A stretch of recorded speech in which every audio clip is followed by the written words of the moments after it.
Adieu les élèves du collège Blanchaudin, j'espère que vous allez bien malgré cette période particulière que nous vivons. Voilà, donc on va continuer à faire un petit peu de maths quand même. Je vous ai envoyé déjà des cours et je complète avec quelques petites vidéos, soit de révision, soit en rapport avec ce que l'on fait actuellement. Donc là, c'est quand même une petite révision sur la démonstration comme quoi la somme des angles d'un triangle fait 180 degrés. Donc la plupart, vous connaissez cette propriété. Maintenant, reste à savoir la démontrer. Puis ça permet de faire quelques petites révisions sur notamment les angles alternes internes. Donc d'abord, un petit exemple. Je prends le triangle ABC rectangle en C. Prenons par exemple l'angle CAB qui vaut 60 degrés. Et je vous pose la question, quelle est la mesure de l'angle CBA?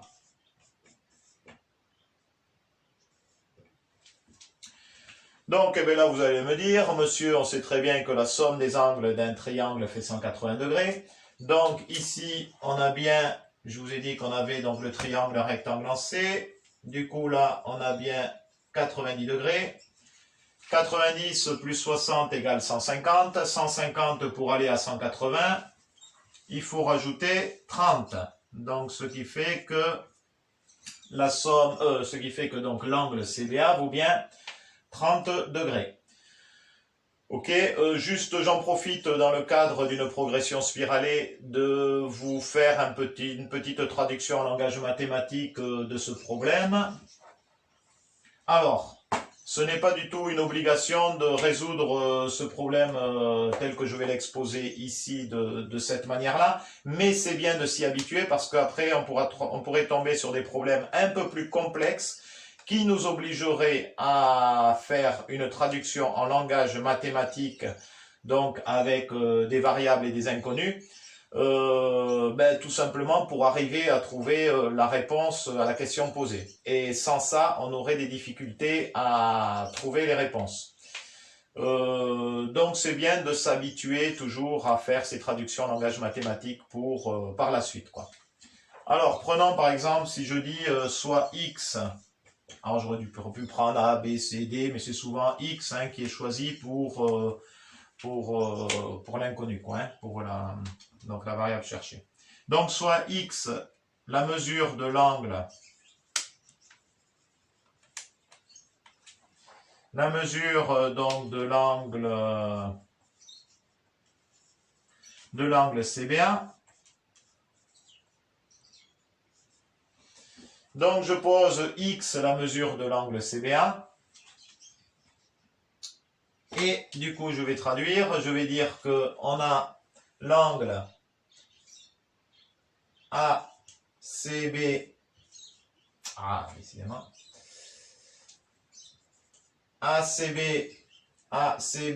plus CBA plus BAC. Donc là, j'enlève, ok, pour me faire un peu plus de place, égale 180. Donc, ACB, il fait 90, plus CBA, et bien c'est ce qu'on cherche. On a dit que c'était X, puisque c'est l'inconnu que l'on veut trouver la valeur de l'inconnu, et BAC, 60. Égale 180. L'addition est commutative, ce qui fait que je peux très bien dire 90 plus 60 plus x égale 180. Donc nous avons bien x plus 150 égale 180. Ok, donc je reprends en haut. X plus 150. Je vais faire un peu plus de place. Donc, x plus 150 égale 180. Donc toujours pareil, moi ce que je veux c'est connaître x, connaître la valeur de x, donc j'aimerais avoir x égale un nombre. Ce qui me gêne c'est le 150, donc qu'est-ce que je vais faire? Eh bien, je vais faire 150 moins 150 égale 180. Et là, c'est faux, puisque j'ai rajouté à gauche de l'égalité, au niveau du premier membre, j'ai rajouté moins 150. Et dans le deuxième membre, je ne l'ai pas rajouté. Donc, pour que l'égalité reste vraie, tout ce que je fais à gauche de l'égalité, je suis aussi obligé de le faire à droite. Quel est le but d'avoir ajouté ce moins 150? Le but, c'est donc d'éliminer le 150. 150 moins 150 égale 0. Du coup, je me retrouve bien avec mon x égale 180 moins 150. 180 moins 150 égale 30. J'ai trouvé la valeur de x, donc x est bien égal à 30 degrés, ce que l'on cherchait. Je le répète, on n'a pas besoin de faire ce type de... cette méthode pour arriver à trouver la valeur de l'angle CBA, puisqu'on peut le trouver beaucoup plus rapidement par la façon dont on a fait tout à l'heure. Voilà. Mais c'est bien de s'habituer à comprendre ça. On fera des exercices beaucoup plus compliqués qui nous obligeront donc à avoir cette modélisation-là. Voilà pour l'exemple. Donc on pourrait prendre tout un tas d'autres exemples avec d'autres triangles, que ce soit des triangles rectangles, isocèles, que ce soit des triangles équilatérales, que ce soit donc des triangles quelconques. Voilà. D'ailleurs, un triangle équilatéral, j'y pense, les trois angles ont la même mesure, et comme la somme des angles d'un triangle fait 180 degrés, donc chaque angle du triangle équilatéral fait 60 degrés. 3 fois 60 fait bien 180 degrés. Donc, toujours, alors, un petit rappel au niveau du... Je pense que c'est en cinquième, oui, c'est en cinquième que vous avez vu, donc la caractérisation angulaire du parallélisme avec les angles alternes internes. Prenons de droite, donc je trace la droite D1. Je trace la droite D2 parallèle à la droite D1. Donc on a bien D1 parallèle à D2. Écrire un peu mieux. D1 parallèle à D2. Et je trace une troisième droite, D3. Voilà, donc petit rappel, au niveau des angles alternes internes, on sait que cet angle-là, la mesure de cet angle-là égale la mesure de cet angle-là. On sait que la mesure de cet angle-là égale la mesure de cet angle-là.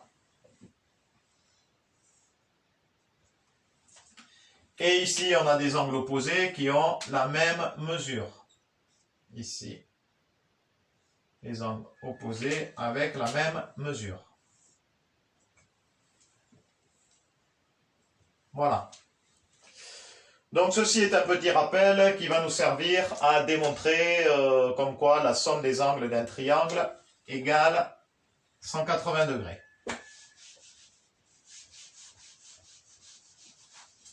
Prenons un triangle quelconque.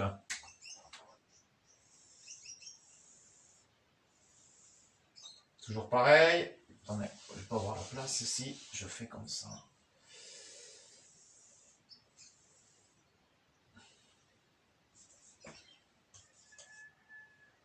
Le triangle ABC.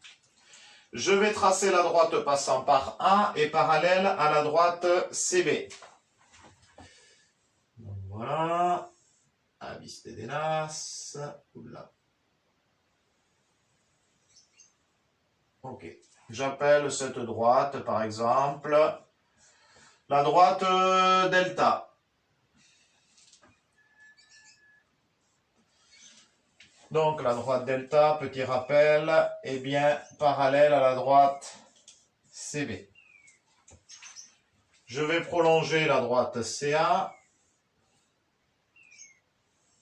Je prolonge la droite AB. Voilà. Et ici, je prolonge aussi. Hop, on va y voir un peu plus clair ici, là. Voilà. Donc là, je prolonge. Ici, j'ai toujours mon point C.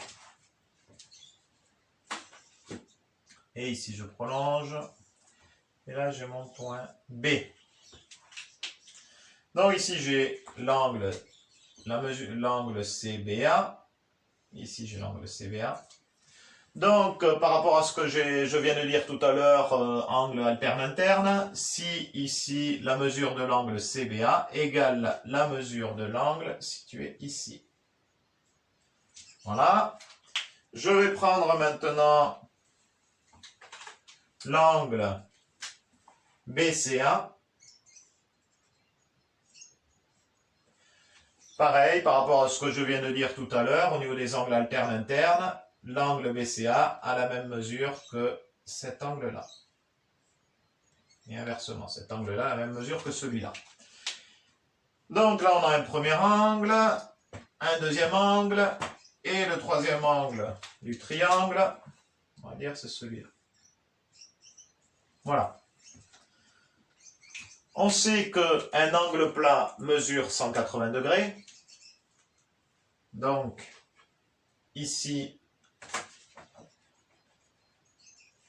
là, on a toujours notre point là. Voilà. Donc ici, on a bien 180 degrés. Et forcément, ici, on a aussi 180 degrés. 180 plus 180 égale 360 degrés, c'est le cercle. Donc, vous voyez que c'est 180 degrés. Donc de l'angle plat, hein, 180 degrés, est décomposé en somme de 3 angles, et ces sommes de 3 angles correspondent bien aux 3 angles du triangle. Voilà, la démonstration est faite. J'espère qu'elle vous a plu. Et bien bon courage, Adichat.